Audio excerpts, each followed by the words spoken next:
At the State House, Senate Majority Leader Jeb Bradley is known for saying, "Don't let perfect be the enemy of good," meaning don't let the tiny details derail a piece of legislation that's good enough to pass. The version of Medicaid expansion unveiled at the end of last week could be the ultimate expression of Bradley's motto. It attempts to thread several political needles, most notably by using the state's alcohol fund to help pay for the program.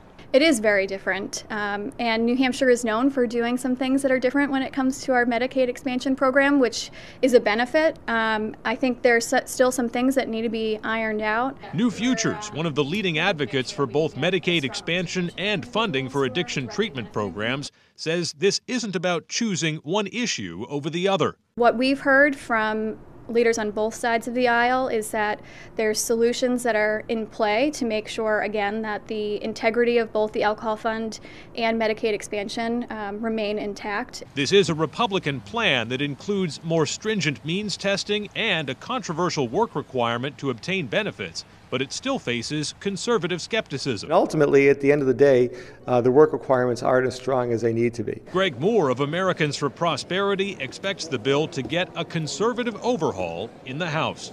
The idea of extending Medicaid for another 5 years at a time when the president is defunding it in his budget and the Speaker of the House is saying that the funding can't last that long, it seems a little frivolous. Now, there is some worry in the drug treatment community about this use of the alcohol fund, but Medicaid expansion is such an integral part of the fight against the opioid crisis, those complaints may end up taking a back seat to reauthorization. Adam Sexton, WMUR News 9.